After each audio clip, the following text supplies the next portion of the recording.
Hey guys, we are back in New York. Look, it's fantastic weather. Really sunny, but we are in a hurry, so let's go.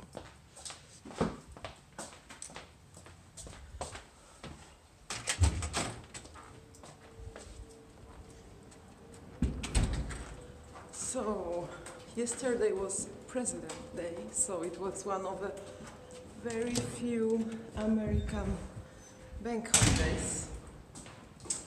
And a couple of days before, we were in California for work, where unfortunately the buildings are rather 2 stories high. So nothing impressive, no place to record any video, unfortunately. And the video in which I wanted to tell you all about this, so the plans, it backed on YouTube. So you miss one full video that is still saved on my phone, so I'll try to upload it later.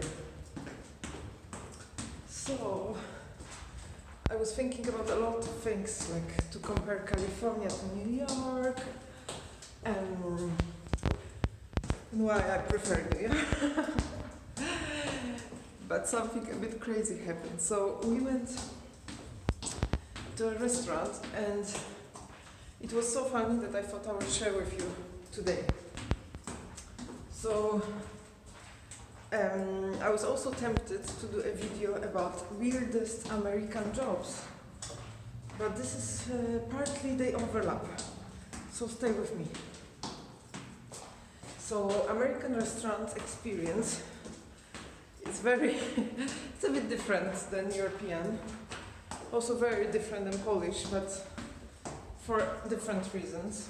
But let's say we take Western Europe as a reference point.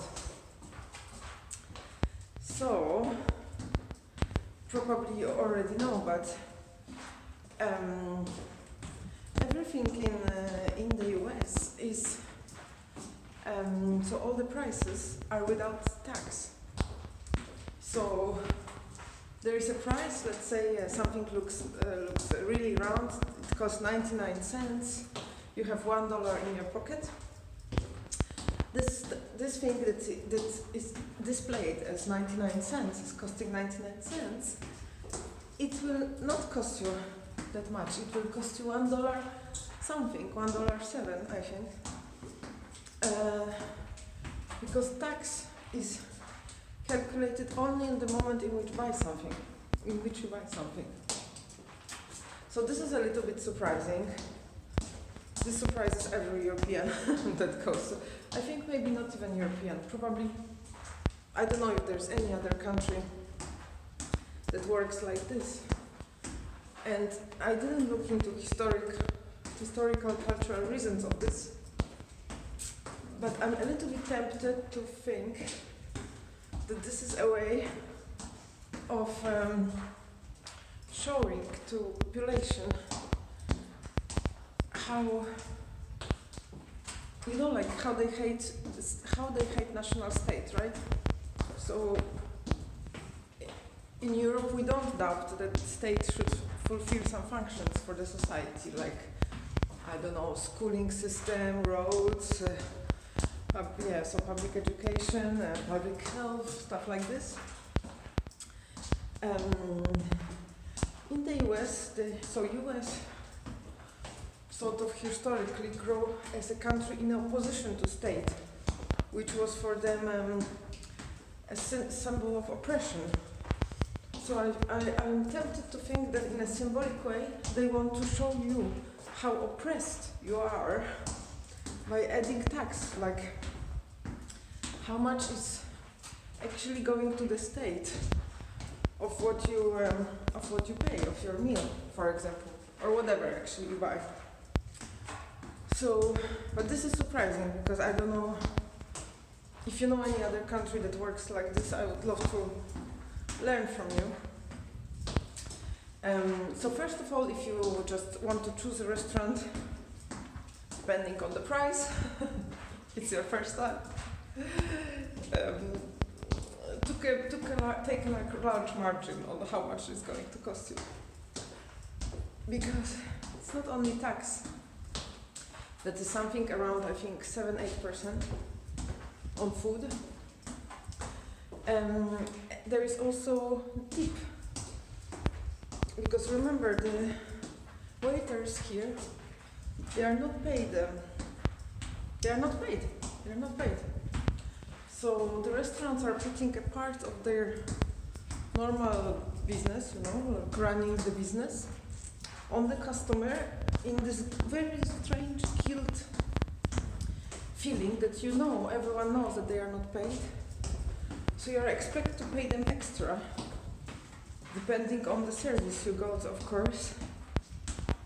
But even if the service is awful, you don't want for them to go under the bridge, right? You want them to be paid for their part. And whereas in Europe, even in Poland, the waiters and waitresses, they will be paid. Not a lot, but something. Whereas here, it's like $0 contracts. You have the privilege of serving someone in the hope that they will tip you.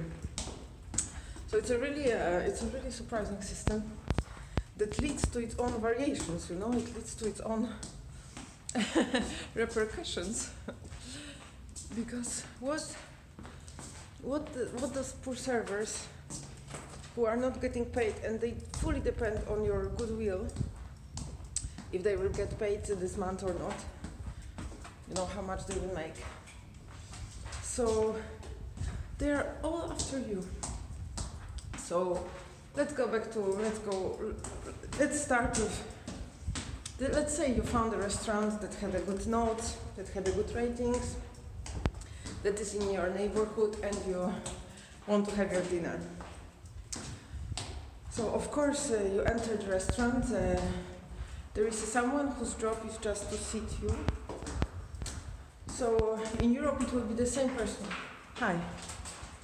In Europe it will be the same person as the server, right?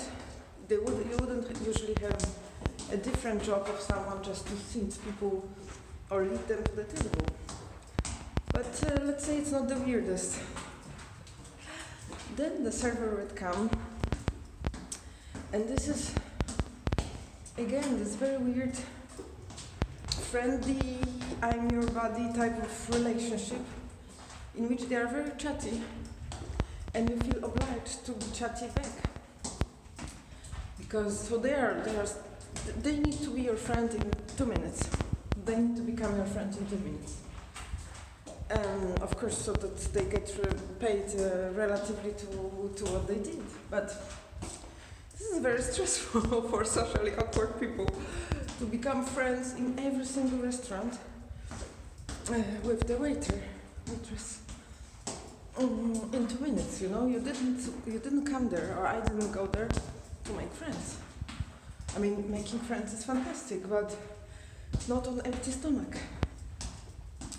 So this, you can learn the deal, You know that you need to be friendly. Wow, it's a lot of going on today. Look, there is some human activity.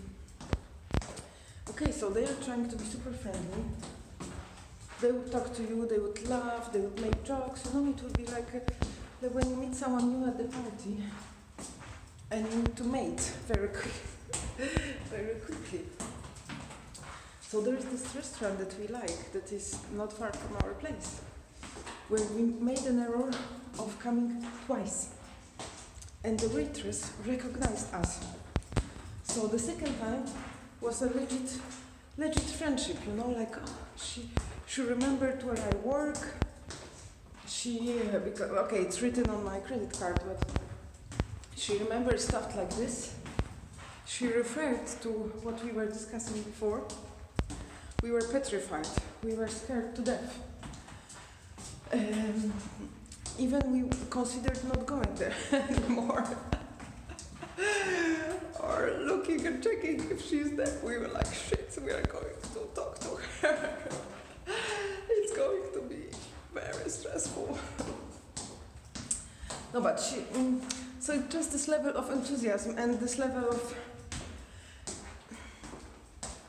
you know, like engagement, involvement into your evening that is, that requires some adjustment. But I wanted to tell you about weirdest jobs. So there's the waitress. Okay, she gets paid by your tips, so she's trying to be nice. Her job partly is to be your friend in 2 minutes, even when you didn't intend to make any friends tonight. But the weirdest job, one of the weirdest American jobs, is someone that I call the water disturber. Okay, so the disturbing person that comes to your table so I think it's not every 30 seconds, but it really feels like this. I would say like this: she comes to your table every time you take a sip of water from your cup. So this person will just run to you. Wow, it's really busy today. So this person would just arrive to your table and pour water to your glass. Every time you make even a tiny little dip in the water level. And this is this person's only job. So this person is running through all the tables in the restaurant just to pour you water. But of course it's a human being, you know, and you feel like, oh my god, I just became friends with the waitress. Should I also become friends with this water person? But you want to pour your own water. Or you don't want any more water, you know. You are in the middle of some conversation, you are really into your food, and this person that is on one hand trying to be invisible, and on the other hand is really visible. It's a human being, you know. So I almost became too stressed to drink, but it didn't change anything. So they were coming and they were like hovering with the bottle over the glass that was still full, because I was scared to drink, you know. But they were there just to show that their attention, you know. So we almost thought we will never go. I mean, every restaurant is like this, but this particular one where we know that the girl recognizes us, we were almost too scared to go. But yesterday we really felt like it, so we went anyway, and there was a big breakthrough. Thanks God, there was a breakthrough, because I heard after the end of the meal, I heard the disturbing water person and the waitress chatting in Brazilian Portuguese, which is the most beautiful language on this planet. So I really just said a very simple phrase like, hi, I didn't know you speak Portuguese. And now I'm their real friends, so now I really know their names. I know that there's Tatiana and there's Yara, where they are from Rio, you know. They know me, that I'm Joanna, and so on, so on. Like now, luckily, we got out of the weirdness zone into a real, you know, like real mates zone. So thanks God, this restaurant is saved. We have to go back. And we made it to the top, to the bottom. Have a great day. Ciao, guys.